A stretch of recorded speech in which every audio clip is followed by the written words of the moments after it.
Hello friends, आपके अपने YouTube channel दा प्रसाद विद्या प्रेम पे आपका हार्दिक स्वागत है। हम करने वाले हैं राजपूतों की उत्पत्ति के बारे में कि उनकी उत्पत्ति कैसे हुई, उसके बारे में विभिन्न विद्वानों के क्या मत है या उनका क्या ओपिनियन है, उसके बारे में हम अध्ययन करेंगे।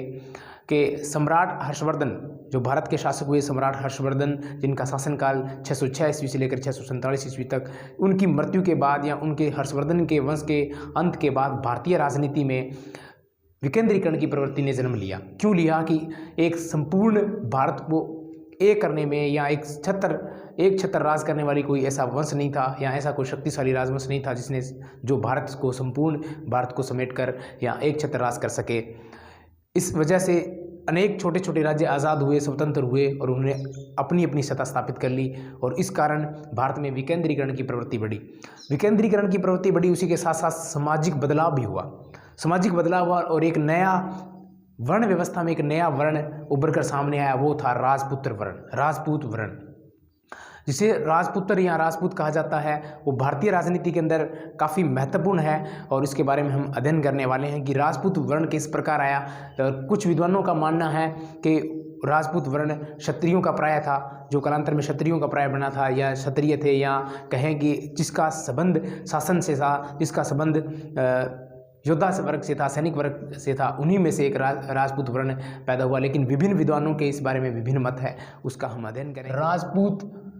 राजपूतों की उत्पत्ति के बारे में विभिन्न तथ्य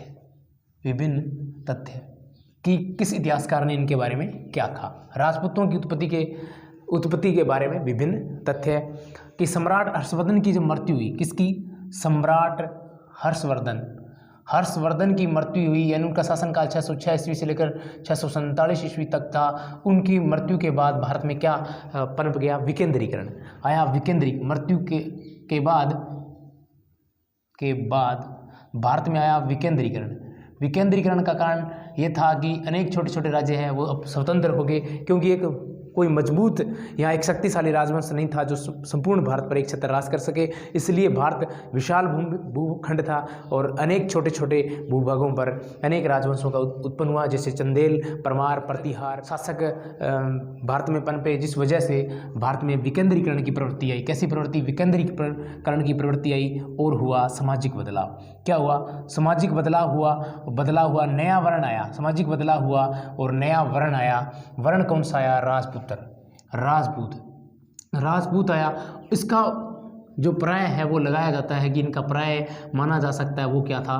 क्षत्रिय या योद्धा वर्ग से, सेना वर्ग से, सैनिक वर्ग से माना जाता है। सामाजिक बदलाव आ गया, एक नया राजवंश आया जिसका नाम राजपुत्र था या राजपूत था। विद्वान कहते हैं कि ये क्षत्रिय थे, योद्धा थे। विद्वान एक मत नहीं है।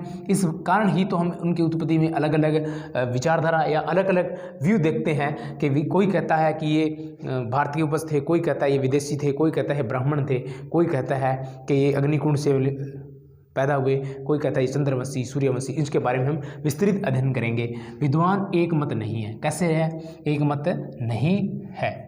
क्या बात कि 7वीं से ये जब 7वीं सदी भारत के अंदर कौन सदी? 7वीं सदी के आसपास छोटे छोटे राज्य बने। कैसे बने? छोटे छोटे राज्य बने और राजवंश उभर कर आया, वो था राजपूत। कौन सा? राजपूत वंश था। और विद्वान इनका अलग अलग मत निकालते हैं और विद्वानों में सबसे इम्पोर्टेंट बात नाम लेते हैं हम राजपूतों। इसी काल को राजपूत वंश का जो इतिहास है, 7वीं सदी से लेकर 12वीं सदी के बीच का जो इतिहास है, राजपूत वंशों का जो इतिहास है, यह इतिहास पूर्व मध्यकालीन भारत का इतिहास कहलाता है। पूर्व मध्यकालीन भारत का इतिहास कहलाता है। इतिहास की दृष्टि से, एग्जाम की दृष्टि से बहुत इम्पोर्टेंट है। भारतीय इतिहास में काफ़ी इम्पोर्टेंट है कि ये राजपूत कहाँ से आए होंगे। अब एक नाम आता है विसेंट स्मिथ।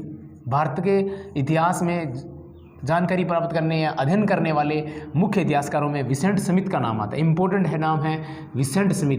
विसेंट स्मिथ कहते हैं कि 7वीं सदी से लेकर 12वीं सदी का जो काल है वो राजपूत युग कहलाता है या राजपूत काल कहलाता है। क्या बात कहते हैं कि 7वीं सदी से लेकर 12वीं सदी तक का काल समय है जो क्या कहलाता है, राजपूत काल कहलाता है।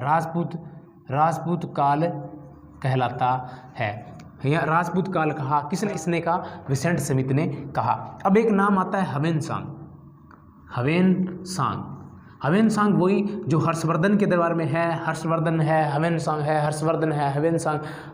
हर्षवर्धन के दरबार में आने वाला चीनी यात्री था और इसने एक ग्रंथ लिखी था सीयूकी। ग्रंथ का नाम है सीयूकी और सीयूकी ग्रंथ के अंदर वह कहीं क्षत्रिय और कहीं शासक वर्ग के लिए राजपूत शब्द का इस्तेमाल करता है। शासक वर्ग के लिए हवेनसांग सीयूकी में क्षत्रिय शासक वर्ग के लिए या राजाओं के लिए, शासकों के लिए कहीं क्षत्रिय शब्द का प्रयोग करता है तो कहीं राजपूत शब्द का प्रयोग करता है। एक इम्पोर्टेंट व्यू ये है कि राजपूत शब्द है यह संस्कृत भाषा के, किस भाषा के, संस्कृत भाषा के राजपुत्र शब्द का विकृत रूप है।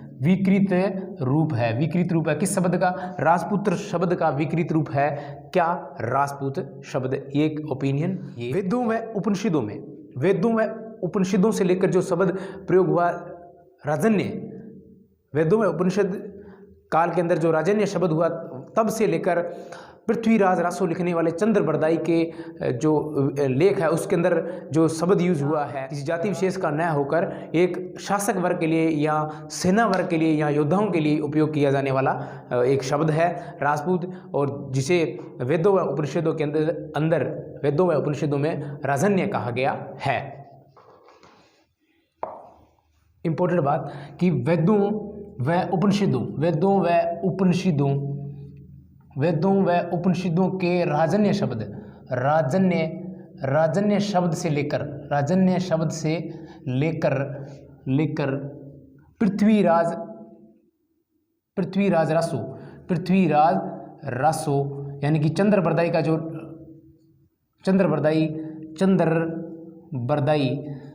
बरदाई के पृथ्वीराज रासो में वर्णित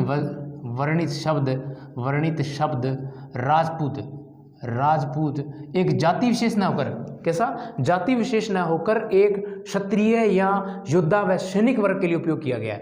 राजपूत शब्द जाति विशेष ना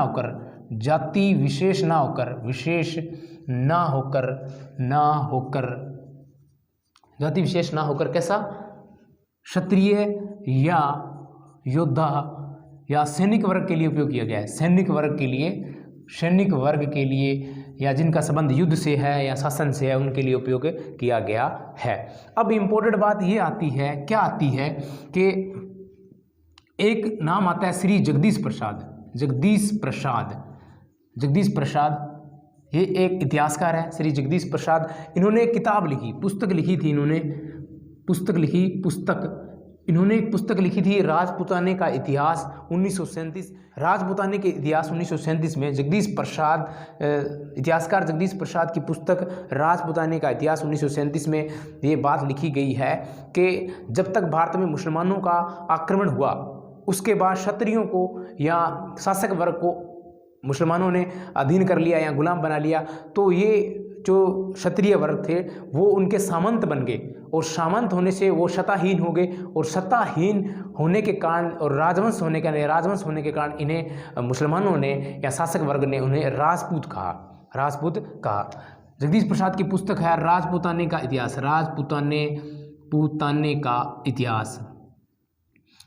राजपूताने का इतिहास 1937 में कहा गया है कि मुसलमान शासकों ने भारतीय जो शासकों ने क्षत्रियों को गुलाम बनाया, क्षत्रियों को सामंत कह लो, क्षत्रियों को सामंत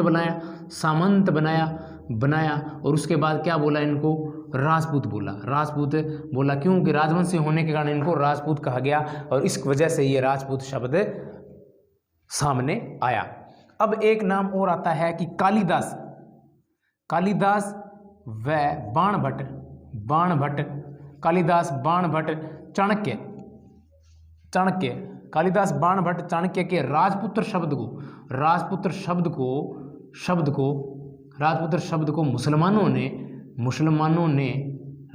को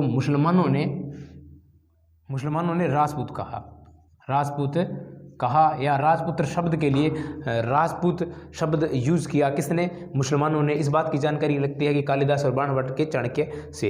अब एक इंपॉर्टेंट बात है कि राजपूत समय को सूर्यवंशी या चंद्रवंशी मानते हैं। वैदिक आर्यों से संबंधित मानते हुए अपने आप को सूर्यवंशी और चंद्रवंशी मानते हैं।